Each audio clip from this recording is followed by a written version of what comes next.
Si alguna vez te dijeran que entres a un bosque del que nadie ha regresado, ¿lo harías? A 5 hombres les pagaron por hacerlo y ninguno volvió.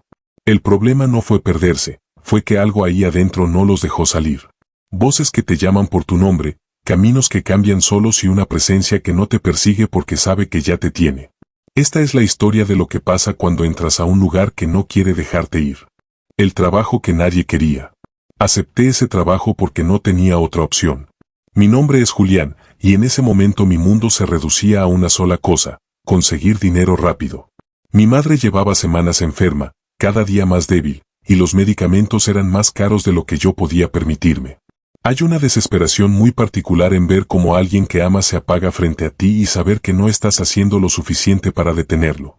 Esa sensación te empuja a tomar decisiones que, en cualquier otro momento, jamás considerarías. El hombre que me ofreció el trabajo apareció como suelen aparecer este tipo de oportunidades, sin previo aviso y con demasiadas cosas sin explicar. No me dio detalles claros, no me habló de riesgos específicos ni de lo que realmente implicaba. Solo me observó en silencio durante unos segundos y luego dijo que necesitaba a alguien que supiera manejar en caminos difíciles, alguien que no tuviera miedo. Su voz era firme, pero había algo en su forma de decirlo que me incomodó más de lo que debería. Antes de irse, añadió una frase que se me quedó grabada desde ese instante: allá adentro, la muerte no es lo peor que puedes encontrar. Debí haber hecho preguntas. Debí haber dudado. Pero no lo hice. Cuando puso el dinero en mi mano, todo lo demás dejó de importar. Eran billetes reales, suficientes para cubrir medicinas y comida por un tiempo. Cerré el puño y asentí sin pensarlo 2 veces. En ese momento no estaba aceptando un trabajo. Estaba firmando algo mucho más oscuro, aunque todavía no lo sabía. El encargo parecía simple cuando me lo explicaron por primera vez: entrar a una zona boscosa cerca de San Cristóbal de las Casas y recuperar un camión que no había regresado. Nada más. Un vehículo perdido en medio de la nada. Pero esa versión se desmoronó en cuanto empecé a hacer las preguntas correctas, o más bien, cuando entendí lo que nadie quería decir en voz alta. Ese no era el primer intento. Antes que yo, 5 hombres habían aceptado exactamente el mismo trabajo. Ninguno regresó. No hubo llamadas, no hubo rastros, no hubo explicaciones. Simplemente desaparecieron. El hombre que me acompañaría hasta el límite del bosque se llamaba Mateo. Desde el inicio dejó claro que su trabajo terminaba antes de cruzar la última brecha de tierra. Él no iba a entrar, y no era por falta de tiempo ni de pago. Era por miedo, aunque nunca lo dijo directamente. Durante el trayecto, mientras el camino se volvía más estrecho y el ruido de la civilización quedaba atrás, empezó a hablar más de la cuenta. Me dijo que ese camión no se había perdido como suelen perderse las cosas. No hubo accidente reportado, ni señales de abandono, ni restos en el camino. Según él, lo que ocurrió fue algo mucho más difícil de aceptar. Ese camión simplemente dejó de existir para el mundo exterior. Nadie lo vio salir del bosque. Nadie escuchó el motor apagarse. Ningún testigo, ningún indicio.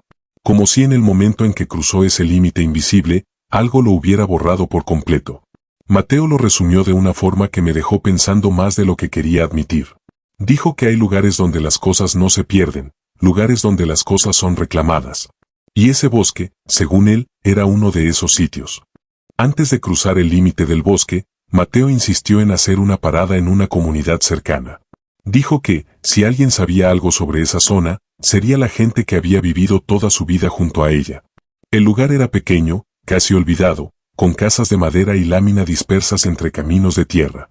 Una neblina espesa cubría todo, incluso a plena luz del día, como si el sol tuviera dificultades para entrar ahí. No se escuchaban muchas voces, solo el sonido lejano del viento moviendo los árboles y uno que otro animal. Desde que bajé del vehículo, sentí que algo en ese lugar no encajaba del todo. Fue ahí donde conocí a don Eusebio. Un hombre mayor, de mirada firme y piel curtida por los años, que no necesitaba presentaciones para imponer respeto. Había sido cazador durante gran parte de su vida y conocía la selva como pocos. Cuando le mencioné el motivo de mi visita, no mostró sorpresa, como si ya hubiera escuchado historias similares antes. Lo que sí cambió fue su expresión. Su rostro se tensó ligeramente, y por un momento guardó silencio, como si estuviera midiendo bien lo que iba a decir. Se tomó su tiempo antes de responder. Observó hacia el monte cubierto por la niebla y luego volvió a mirarme. Fue entonces cuando dijo algo que hasta hoy no he podido sacar de mi cabeza. Me explicó que ese lugar no era como los demás, que el bosque no estaba vacío, que tenía vida de una forma que la gente de afuera no entendía. Dijo que ese monte respiraba, que observaba, y que había zonas donde no era el hombre quien decidía el camino. Según él, cuando algo se adentra demasiado, cuando cruza cierto punto, deja de pertenecer al mundo del que vino. Intentó convencerme de que no entrara. No lo hizo con amenazas ni con historias exageradas, sino con una calma inquietante que resultaba más convincente que cualquier otra cosa. Me habló de personas que se habían perdido sin dejar rastro, de sonidos que no correspondían a ningún animal conocido, de caminos que cambiaban sin razón aparente. Pero yo ya había tomado una decisión antes de llegar ahí.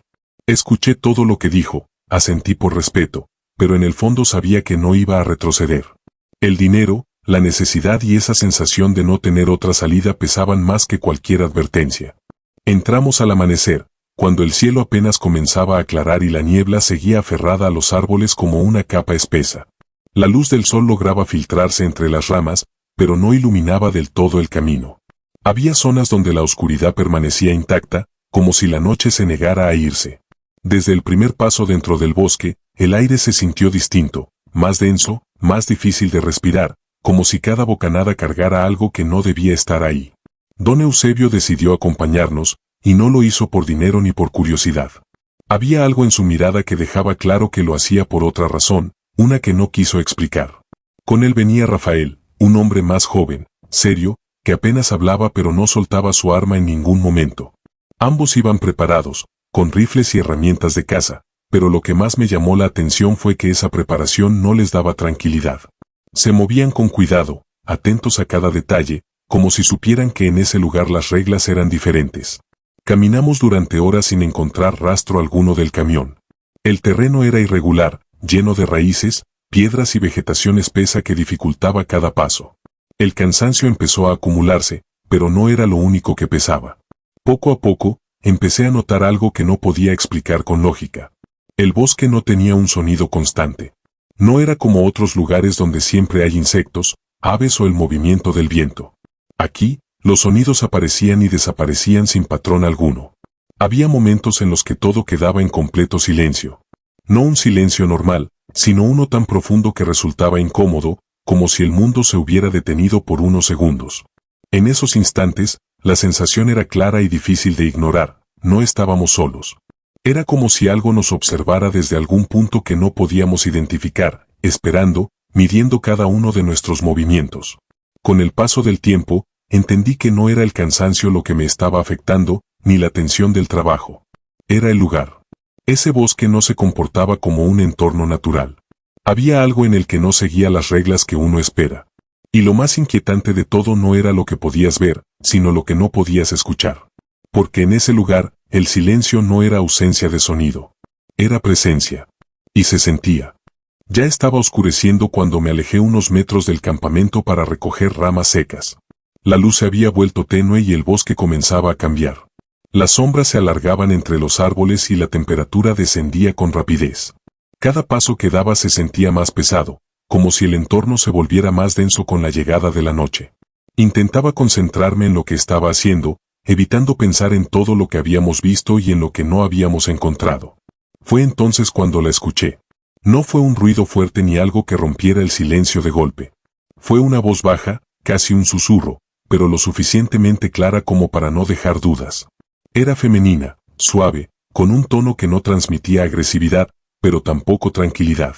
Pronunció mi nombre con una precisión inquietante, como si me conociera desde hace tiempo. Julián. Me quedé inmóvil. No reaccioné de inmediato, como si mi cuerpo necesitara un segundo más para procesar lo que acababa de oír. La sensación fue extraña, porque no podía ubicar de dónde venía. No estaba frente a mí, ni detrás, ni a los lados.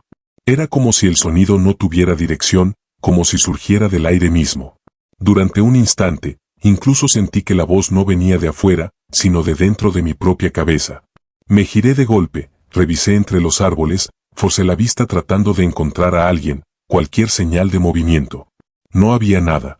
Solo la misma oscuridad que comenzaba a cubrirlo todo y el mismo silencio que se había vuelto constante.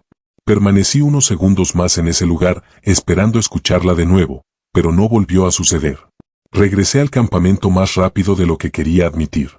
Cuando les conté lo que había pasado, don Eusebio no mostró sorpresa ni duda. Su reacción fue inmediata, como si ya conociera ese tipo de situaciones. Me miró fijamente y dijo que eso no era normal, que en ese bosque las cosas no ocurrían sin motivo. Según él, ese tipo de manifestaciones no eran casualidad. Eran una señal clara. Dijo que ya nos habían notado. Que algo en ese lugar sabía que estábamos ahí. Y que lo que había escuchado no era un llamado cualquiera. Era una advertencia. Esa noche me acosté sin decir mucho. El cansancio del día pesaba en el cuerpo, pero la mente no se apagaba. El fuego iluminaba apenas el campamento y, más allá de ese círculo de luz, todo era oscuridad. Cerré los ojos intentando descansar, repitiéndome que lo que había escuchado horas antes tenía alguna explicación lógica. En algún momento dejé de ser consciente del entorno, pero no sentí que realmente me hubiera quedado dormido. Fue como si hubiera cruzado a otro estado sin darme cuenta. Cuando abrí los ojos, ya no estaba en el campamento. Estaba de pie frente a un cuerpo de agua completamente oscuro. No era un río ni un lago que pudiera reconocer. La superficie era inmóvil, pesada, como si no fuera agua sino algo más denso. El aire alrededor era frío, pero no había viento, no había sonido, no había nada que indicara vida. Todo parecía detenido. Durante unos segundos no entendí cómo había llegado ahí, hasta que vi lo que estaba frente a mí. El camión. Estaba a unos metros, inclinado, hundiéndose lentamente. La parte trasera ya había desaparecido bajo la superficie y el resto comenzaba a ceder como si algo lo estuviera arrastrando desde abajo. No había burbujas, no había resistencia. Era un descenso silencioso, inevitable. Me quedé observando sin poder reaccionar, sintiendo como una presión extraña comenzaba a crecer en el pecho. Fue entonces cuando la vi. Al principio pensé que era una sombra, una figura distorsionada por la falta de luz. Pero no. Estaba ahí, de pie sobre el agua, completamente inmóvil. Tenía forma de mujer, pero había algo profundamente incorrecto en su cuerpo. Era demasiado delgada, con brazos y piernas que parecían más largos de lo normal, doblándose en ángulos que no correspondían a una anatomía humana. Su piel se veía pálida, casi gris, como si nunca hubiera estado expuesta al sol. Lo peor eran sus ojos. No reflejaban luz. Eran rojos, intensos, fijos en mí. No parpadeaban. No se movían. Solo estaban ahí, observándome de una forma que no era curiosidad ni agresión, sino algo más frío, más calculado. Su boca estaba abierta, demasiado abierta, extendiéndose más allá de lo que debería permitir un rostro humano. No hacía ningún sonido, pero su expresión transmitía algo que no necesitaba palabras. Me estaba mirando. Sentí un impulso inmediato de retroceder, de alejarme de ese lugar, pero mi cuerpo no respondió. Fue en ese momento cuando ella se movió. No caminó. No descendió al agua. Simplemente desapareció de donde estaba y apareció sobre un árbol cercano, como si hubiera saltado sin esfuerzo, sin peso. Luego otro salto, y otro más. Se desplazaba entre los árboles con una velocidad imposible, sin hacer ruido, sin alterar nada a su paso. Cada vez estaba más cerca. Mi respiración se aceleró, intenté mover las piernas, dar un paso, cualquier cosa. No pude. Era como si mi cuerpo hubiera dejado de obedecerme. Quise gritar, pero tampoco salió sonido alguno. Solo podía verla acercarse, sentir su presencia cada vez más cerca, más real. En un instante estuvo frente a mí, inclinándose ligeramente, como si quisiera observarme mejor. Y entonces entendí algo que hizo que el miedo fuera aún peor. Eso no era un sueño común.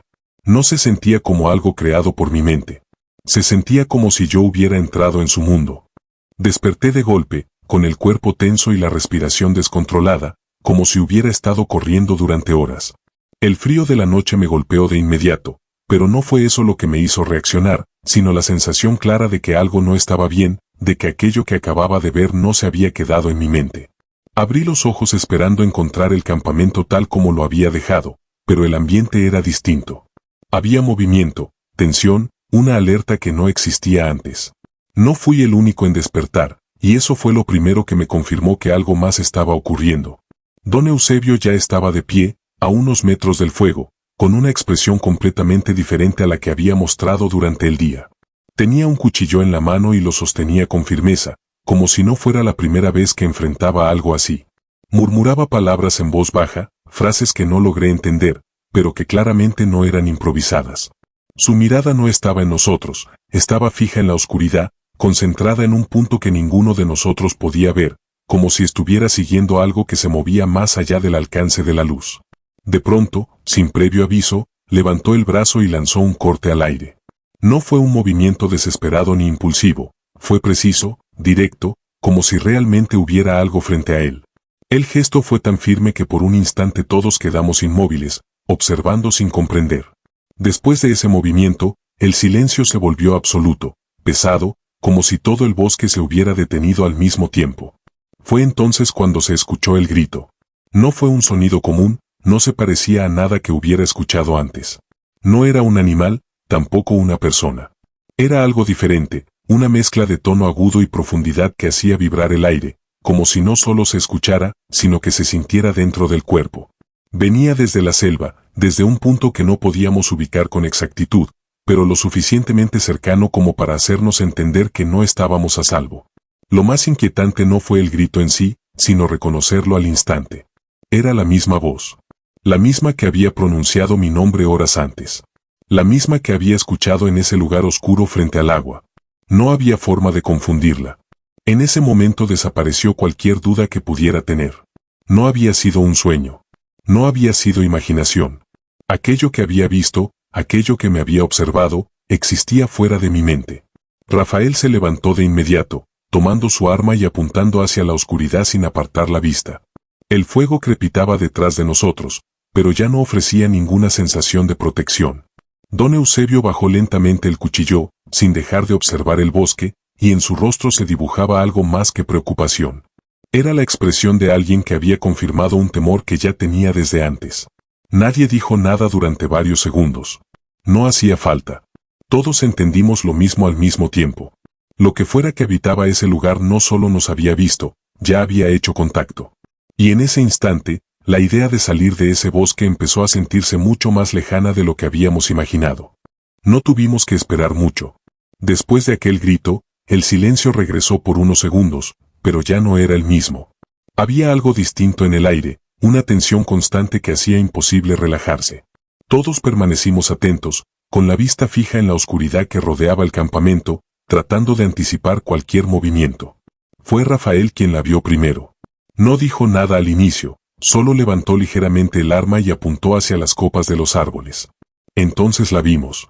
No era una figura clara ni definida al principio, sino un movimiento. Algo que no encajaba con el vaivén natural de las ramas. Se desplazaba con rapidez, demasiado rápido para ser un animal común. No producía el sonido que debería, no rompía ramas ni provocaba el ruido habitual de algo que se mueve entre la vegetación. Era como si su presencia no afectara el entorno, como si no tuviera peso.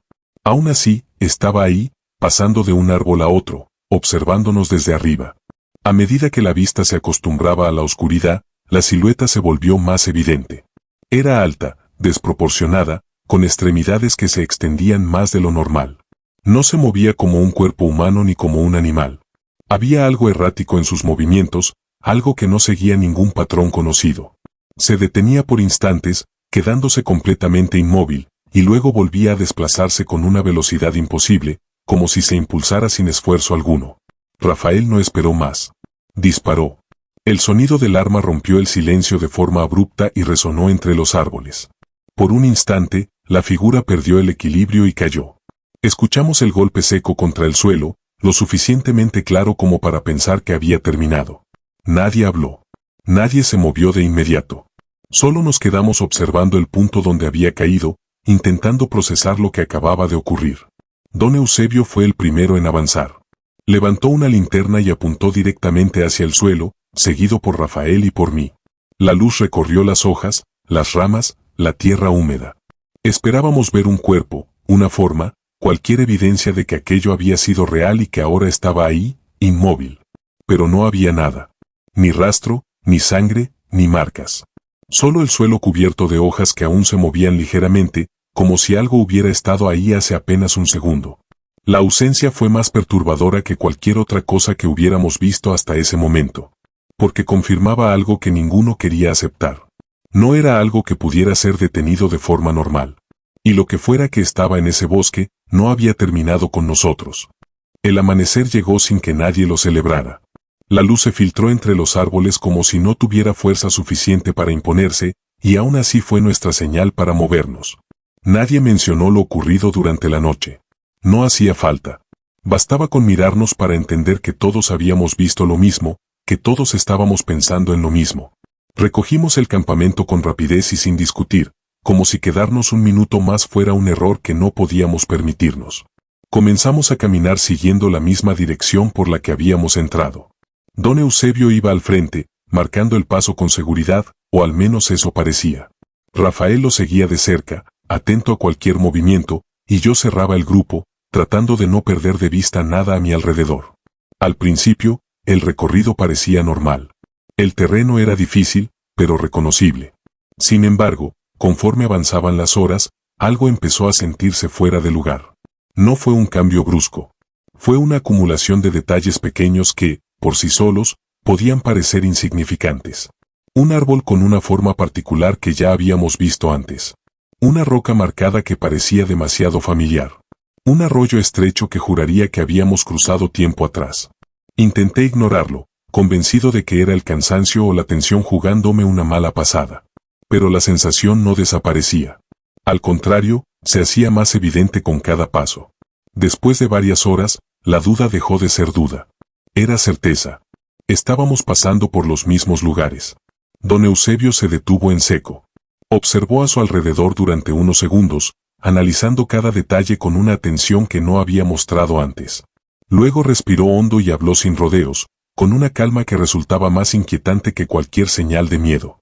Dijo que no estábamos avanzando, que el camino no nos estaba llevando a ningún lado. Según él, habíamos estado caminando en círculos desde hacía tiempo. Nadie respondió de inmediato. No porque no tuviéramos algo que decir, sino porque todos entendimos lo mismo en ese instante. No era un error de orientación. No era falta de experiencia. Era algo más. Don Eusebio lo dejó claro con una sola frase. Dijo que el bosque no nos estaba dejando salir, que había algo en ese lugar que controlaba el camino, que decidía hacia dónde podíamos ir y hacia dónde no. No lo dijo como una teoría ni como una suposición. Lo dijo como alguien que acababa de confirmar algo que temía desde el inicio. En ese momento, algo dentro de mí cambió. Hasta entonces, el miedo había estado ligado a una figura, a esa cosa que habíamos visto moverse entre los árboles. Pero lo que entendí en ese instante fue peor. Mucho peor.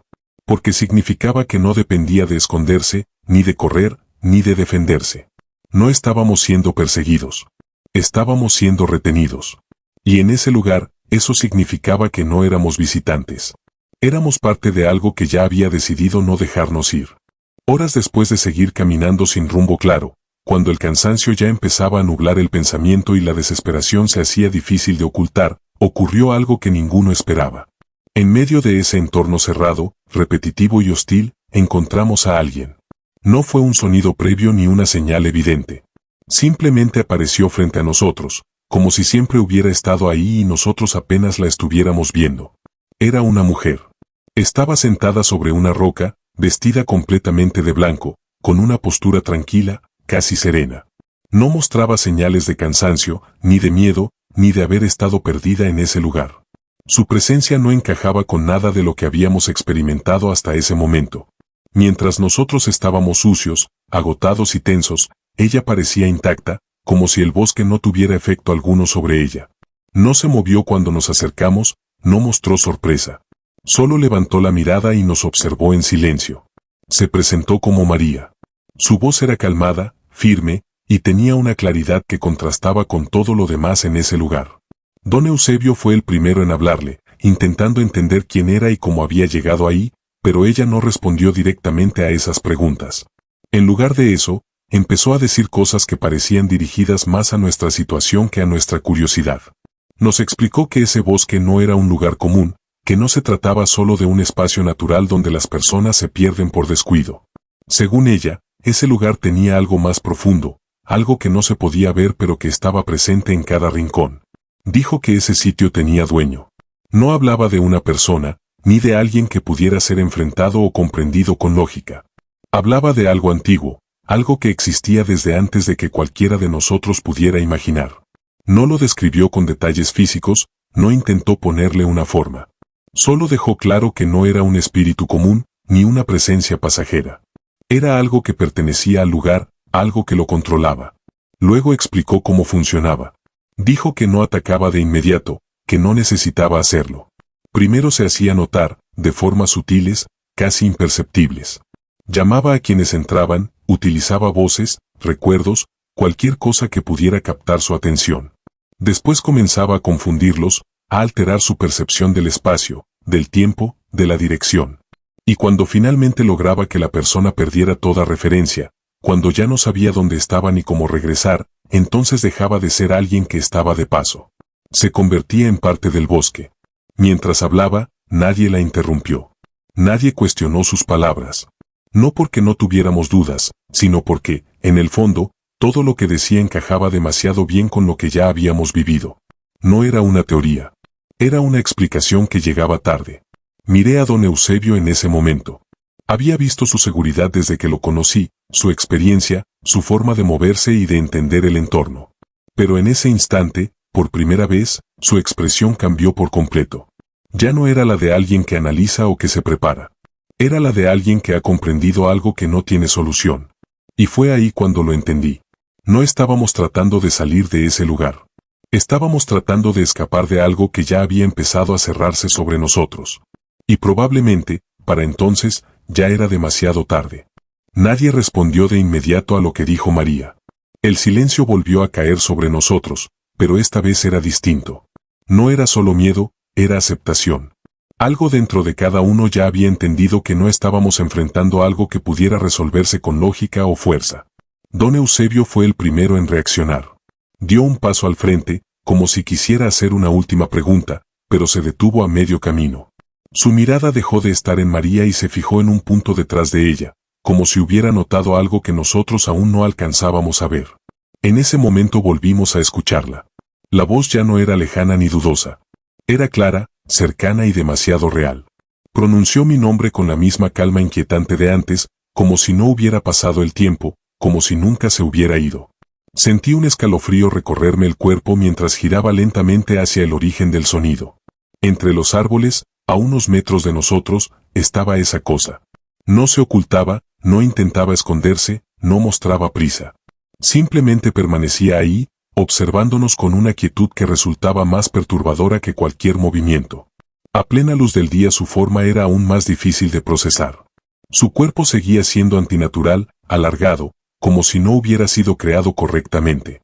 Sus extremidades se extendían más de lo normal y parecían doblarse en ángulos imposibles. Su rostro, ahora más visible, no lograba encajar con ninguna imagen conocida. Los ojos rojos permanecían fijos en nosotros sin parpadear, y su boca, abierta más de lo que debería, dibujaba una expresión que no transmitía emoción alguna, pero que generaba un rechazo inmediato. No parecía una sonrisa, pero tampoco era neutral. Era algo peor, algo que no correspondía a nada humano. Rafael levantó el arma por instinto, apuntando directamente hacia la figura, pero antes de que pudiera hacer algo, don Eusebio lo detuvo con un gesto firme. No hizo falta que dijera una palabra. Todos sabíamos que disparar no cambiaría nada. Ya lo habíamos intentado antes. María no se movió en ningún momento. Ni siquiera volteó hacia la criatura, como si su presencia fuera algo esperado, algo inevitable. Permaneció en su lugar, tranquila, con la mirada perdida en algún punto que no podíamos entender. La figura comenzó a avanzar. Lo hizo despacio, sin apuro, como si no existiera la necesidad de acelerar. Dio un paso, luego otro, manteniendo siempre la misma distancia, como si supiera que no importaba cuánto intentáramos alejarnos. Había una seguridad en su forma de moverse que resultaba imposible de ignorar. No era un depredador persiguiendo a su presa. Era algo que ya sabía que la tenía. Fue entonces cuando el entorno empezó a cambiar. No fue algo repentino ni violento. Fue sutil, progresivo, pero imposible de ignorar. Los árboles parecían más cercanos entre sí, las sombras se volvían más densas y el espacio comenzaba a sentirse reducido. Era como si el bosque entero se ajustara a su presencia, como si respondiera a ella. El aire se volvió más pesado y cada respiración costaba más que la anterior. No estábamos avanzando ni retrocediendo. Estábamos siendo rodeados.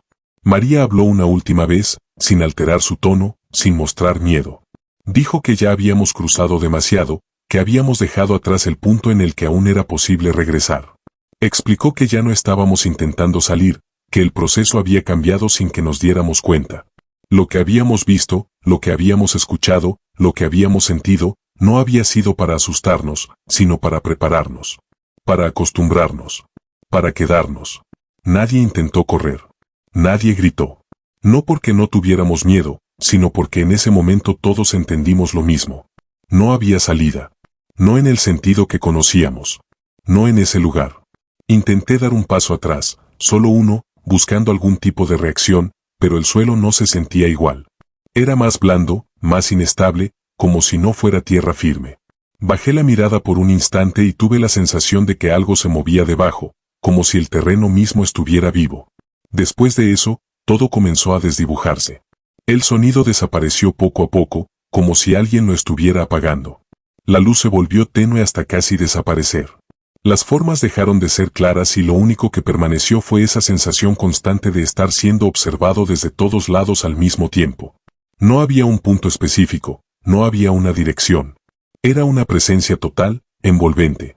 Dicen que, meses después, encontraron un camión oxidado en las afueras del bosque. Estaba vacío, sin señales de violencia, sin rastro alguno de las personas que habían ido a buscarlo.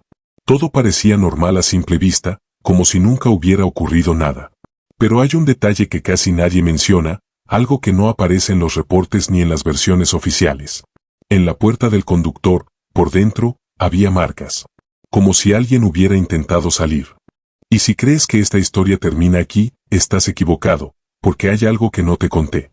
Cuando encontraron ese camión, no solo había marcas en la puerta, también encontraron algo más, algo que nadie pudo explicar. En el asiento del conductor había tierra húmeda, como si alguien, o algo, hubiera estado ahí recientemente. Si quieres que te cuente qué fue lo que realmente pasó después, y por qué hay personas que aseguran seguir escuchando voces en ese bosque, asegúrate de suscribirte ahora mismo.